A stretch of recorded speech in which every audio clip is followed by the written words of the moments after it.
आपके समक्ष अपनी बात रखें। Vayu Sharma ji. My dear friends, good morning. आज मैं आपके सामने गरीब कल्याण, सशक्त, न्यायपूर्ण समाज का निर्माण, हमारे संकल्प पत्र का ये एक हिस्सा और चैप्टर है, उसके मुताल्लिक आपसे बातचीत करूंगा। आप सब ये चीज जानते हैं कि किसी भी समाज के बेहतर चलने के लिए रोटी, कपड़ा, मकान, शिक्षा, स्वास्थ्य सेवाएं, इन तमाम चीजों का होना बड़ा लाजमी है। लेकिन कई दफे समाज में कुछ वर्ग ऐसे होते हैं जिनको ये उपलब्धियां, ये चीजें हासिल नहीं होती, और हर हुकूमत का एक ये फर्ज बनता है कि उन तमाम लोगों का ध्यान रखा जाए जिन लोगों को जरूरियात जिंदगी मुहैया नहीं हो रही हैं, उनको वो चीजें दी जाएं ताकि समाज एक सभ्य तरीके से हमारा समाज चले। आप ये सब जानते हैं कि हमारे देश में 2014 में हमारे देश की राजनीति में एक बहुत बड़ी तब्दीली आई। भारतीय जनता पार्टी के नेता के रूप में आदरणीय नरेंद्र मोदी जी देश के प्रधानमंत्री बने, और आपने देखा कि उनकी अनथक मेहनत, उनकी कर्तव्य निष्ठा, उनका समाज के प्रति समर्पण भाव, उनका कई मुश्किल समस्याओं के लिए बात को समझने की दूरदर्शिता, उन्होंने गरीबों, महिलाओं, मजदूरों, किसानों और यहां तक कि कतार में खड़े आखिरी व्यक्ति तक की दशा को सुधारने के लिए ऐसे क्रांतिकारी कदम देश में उठाए, शायद उनकी मिसाल मिलना बहुत कठिन होगा। मेरे दोस्तों, उन्हीं चीजों की वजह से हमारे प्रधानमंत्री पूरे देश में एक लोकप्रिय शख्स बने। उन्होंने हमारे जम्मू कश्मीर में अब इलेक्शन होने जा रहे हैं, और उन इलेक्शन में एक अपना मैनिफेस्टो, एक संकल्प पत्र जारी किया है। उस संकल्प पत्र में जम्मू कश्मीर की गरीब लोगों के लिए उन्होंने एक खास कुछ ऐसी सुविधाएं अनाउंस की हैं। मैं आपके सामने उनका जिक्र करना चाहूंगा। मकान, बिजली और पानी। सबसे पहले अटल आवास योजना के माध्यम से सभी भूमिहीन परिवारों के लिए 5 मरला जमीन का मुफ्त आवंटन होगा।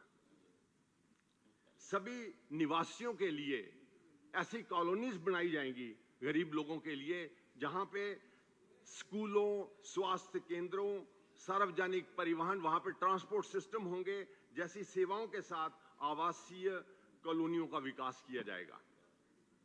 मेरे दोस्तों, अनुच्छेद 370 को हटाए जाने के बाद अधिकार प्राप्त शरणार्थियों को उचित सहायता देकर हर क्षेत्र में उनका संरक्षण किया जाएगा। इसके साथ ही मैं आपसे ये बात बताना चाहता हूं कि जम्मू कश्मीर के तमाम लोगों को सभी सुविधाएं उपलब्ध हों। जब 370 आर्टिकल हटा तो हमारा जम्मू कश्मीर यूनियन टेरिटरी पूरे देश का हिस्सा बना, और उसके साथ उन्होंने यहाँ पे 890 केंद्रीय कानूनों को लागू किया। 890 केंद्रीय कानून यहाँ पे लागू किए, जिससे तमाम गरीब लोगों को जो सुविधाएं पूरे देश में प्राप्त होती हैं, उन तमाम गरीब लोगों को ताकि वो सुविधाएं प्राप्त हो सकें, वो कानून लागू किए गए। उसके साथ ही 205 पुराने स्टेट के जो कानून थे उनको निरस्त किया गया, और उसके साथ ही 130 स्टेट के जो कानून थे उनकी अमेंडमेंट की गई, ताकि सभी गरीब लोगों को, जो यहाँ के गरीब लोग हैं, विस्थापित लोग हैं, वंचित परिवार हैं, उन तमाम लोगों को वो सारी सहायताएं मिल सकें। इसके साथ हर घर नल से जल, इस योजना के तहत पूरे हिंदुस्तान में ये स्कीम पिछले कई सालों से चल रही है, लेकिन हमारे प्रधानमंत्री जी ने, जो हमारे आदरणीय होम मिनिस्टर साहब ने जो संकल्प पत्र आज से कुछ दिन पहले जम्मू में पब्लिक के सामने पेश किया, उसमें उन्होंने ये कहा कि इस हर घर नल से जल योजना के तहत सभी को पीने का पानी उपलब्ध कराया जाएगा। प्रधानमंत्री सूर्य घर मुफ्त परियोजना से परिवारों को मुफ्त बिजली उपलब्ध करवाई जाएगी। आप सब लोग जानते हैं कि ये सोलर सिस्टम की जो ये पूरे देश में इसको प्रचलित किया गया है और उन्होंने हमारे जम्मू कश्मीर के लिए ये कहा है कि अगर ये गरीब परिवार कोई अपने यहाँ अपने छत के ऊपर सोलर सिस्टम लगाता है तो उसको 10,000 रुपीस की स्पेशल सब्सिडी दी जाएगी, ताकि वो बिजली तो अपने घर के लिए खुद यूज करे, लेकिन उस बिजली को वो नेशनल ग्रिड में भी सप्लाई कर सकता है और उससे वो पैसे भी कमा सकता है।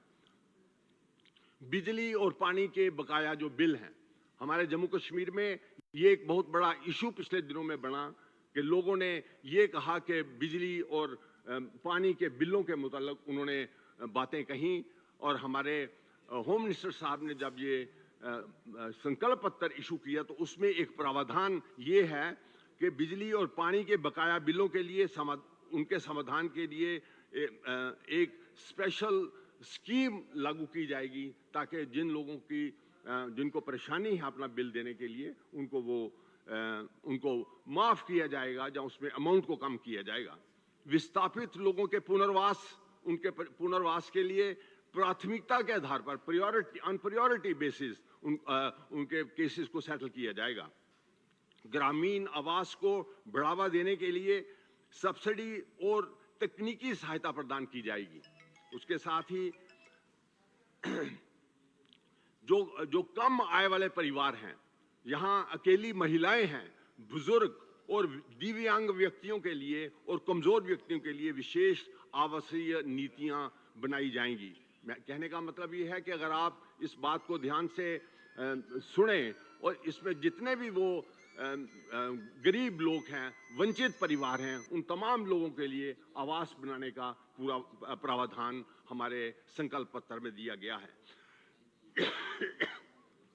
जम्मू कश्मीर के प्रत्येक बीपीआई परिवार को 10 किलो मुफ्त चावल और 1 किलो मुफ्त शुगर प्रदान की जाएगी। मजदूरों को न्यूनतम वेतन दर बढ़ाना, उनके श्रम कानूनों का पूरा लाभ देना तथा डेली वेजर्स को उचित वेतन देना, नौकरी की सुरक्षा उनको होनी चाहिए, बुनियादी सुविधाएं तथा सुरक्षित कार्यस्थल प्रदान करना, ये तमाम बातें हमारी संकल्प पत्र में गरीब लोगों के लिए निशानदेही की गई है। जब हमारी हुकूमत इलेक्शन के बाद बनती है, इन तमाम चीज़ों को लोगों को उपलब्ध करवाने के लिए इमीडिएटली ऐसी कमेटीज बनाई जाएंगी जिनसे उन तमाम लोगों को यह सहायता जल्द से जल्द मिल सके। वृद्धावस्था, वृद्धा और विकलांगता पेंशन को 1,000 से 3,000 रुपये कर दिया गया है। एक्सीडेंटल बीमा योजना के तहत जम्मू कश्मीर के प्रत्येक निवासी को मुफ्त व्यक्तिगत दुर्घटना बीमा प्रदान करने के लिए महाराजा हरि सिंह बीमा योजना की शुरुआत की गई है और की जाएगी। हम एक पारदर्शी और निष्पक्ष भूमि अधिग्रहण नीति लागू करेंगे।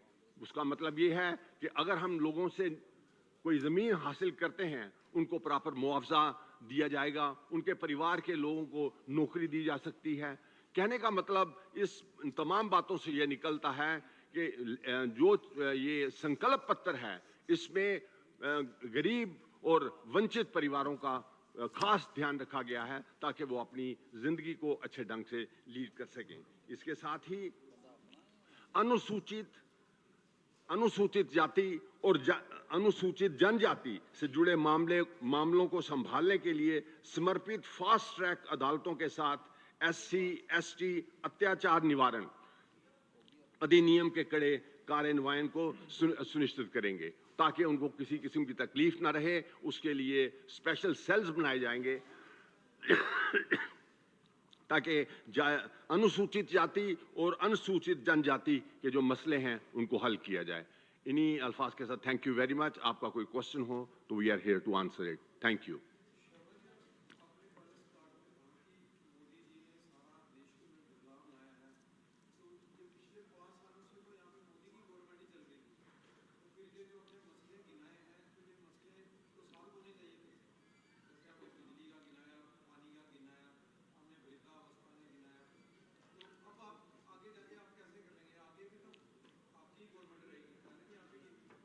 देखिए, ऐसा है कि कहने को जिस ढंग से आपने बात को कहा है कि हुकूमत हमारी ही थी, हम इस बात को ऐसे कहना चाहते हैं कि यहाँ इस वक्त there is no political dispensation.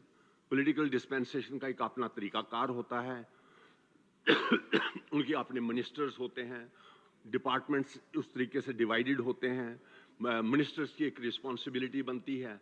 ये एक डेमोक्रेटिक हुकूमत का संकल्प पत्र है और डेमोक्रेटिक हुकूमत आपसे ये वादा करती है कि जब हमारी हुकूमत मौके पे बनेगी तो हम इन तमाम बातों का प्रायोरिटी वाइज एक सिस्टमेटिक, एक मेथोडिकल ढंग से ध्यान, हर चीज़ का ध्यान रखते हुए, ये बात आपकी दुरुस्त है। इसमें से काफ़ी चीज़ें पूरे देश में पहले ही चल रही हैं, लेकिन उनमें से इन चीज़ों को फास्ट ट्रैक पे लाने के लिए हमने संकल्प पत्र में एक वादा किया है कि जब हमारी हुकूमत बनती है तो हम उन तमाम चीज़ों को लोगों तक पहुंचवाएंगे। शर्मा साहब, वेलफेयर के मामले में भाजपा का मैनिफेस्टो बाकी पार्टी से कैसे अलग है? मैं ये कहना चाहूँगा कि आप किसी चीज़ का नाम लें जो हमारे संकल्प पत्र में ना हो। हम एक आल परवेसिव, इस ढंग से हम पूरे समाज का निर्माण और समाज का उत्थान करना चाहते हैं कि हम समाज के किसी वर्ग को पीछे नहीं देख सकते। हमारा राइट फ्रॉम द 2014 से लेके और स्पेशली जम्मू कश्मीर में 2019 के बाद, 5 अगस्त के बाद, अगर आप अपने आप में ये थोड़ा सा इमेजिन करें, जम्मू कश्मीर को अपने मन में देखें, मैं आपसे ये वादा करना चाहता हूं और आपको विश्वास दिलवाना चाहता हूं कि आपको एक सक्रिय, एक ज़बरदस्त तब्दीली महसूस होगी कि हमारे जम्मू कश्मीर ने जो 5 अगस्त 2019 के बाद मतवातर तरक्की की है, it is a transformed state, we have transformed the entire state, and जब हमारी हुकूमत बनती है we will ensure that this state becomes a model state. Yes.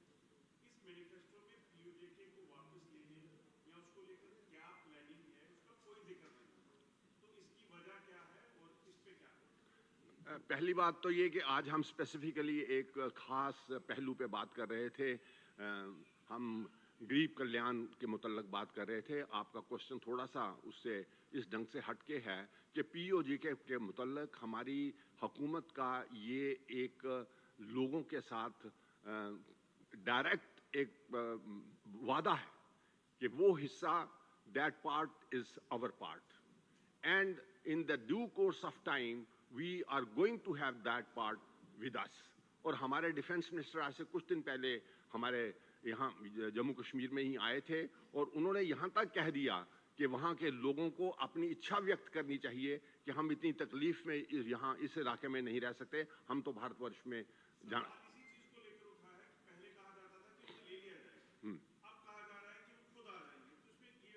ये तो हमारा पार्लियामेंट का यूनानिमस रेजोल्यूशन है कि that part to which we call as POJK, that at any point of time we are going to make that part as our part। बस वही एक dispute तो इस वक्त बकाया है पाकिस्तान के साथ, जो आउटराइटली हमने इंटरनेशनल फोरम्स में इस बात को कहा है कि we will take POJK back. यार पानी के लिए बख्शी हाँ जी।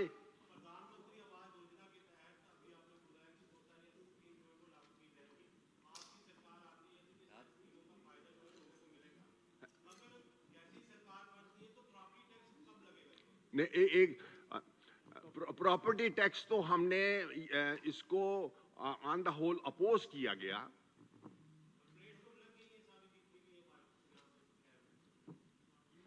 हमारी ये राय है जो कोई भी पब्लिक टैक्सेस हों, हमारी असेंबली बनती है, हमारे कॉरपोरेशंस हैं, ये तमाम वो चीज़ें जो पब्लिक के ऊपर नाफिज करनी होती हैं, those issues are to be discussed in our assembly or the corporation, जो कॉरपोरेटर्स होते हैं वो चीज़ों को डिस्कस करते हैं, वो उसकी वायबिलिटी को देखते हैं। अगर वो वायबल हो और हमारे स्टेट में वो टैक्स लगने चाहिए तभी वो टैक्स लगेंगे, अदरवाइज वो टैक्स नहीं लगेंगे। साथियों, बीजेपी का कोई भी डिसीजन जो है वो पब्लिक वेलफेयर के लिए और पब्लिक सेंट्रिक है। एकमात्र बीजेपी ही ऐसी पार्टी है जो पब्लिक के लिए सोचती है, ना कि अपने परिवार के लिए। साथियों, जितने भी अभी तक पार्टीज पॉलिटिकल हमारे रहे हैं जम्मू कश्मीर में, उन्होंने केवल परिवारवाद की राजनीति की है, अपने परिवार के बारे में सोचा है। केवल जम्मू कश्मीर की अवाम के बारे में सोचने वाली भारतीय जनता पार्टी है। चाहे वो कोई भी चीज हो, उसमें जब भारतीय जनता पार्टी का डिसीजन जो है वो पब्लिक को देखकर ही लिया जाएगा। तो इन सभी मसले मसाइलों के ऊपर मैं एक बात ये बिल्कुल क्लियर करना चाहूंगा कि भारतीय जनता पार्टी के लिए पब्लिक जो है वो फर्स्ट है, नेशन जो है फर्स्ट है, बाकी सब कुछ बाद में है। इसके साथ में ही आप सभी का धन्यवाद।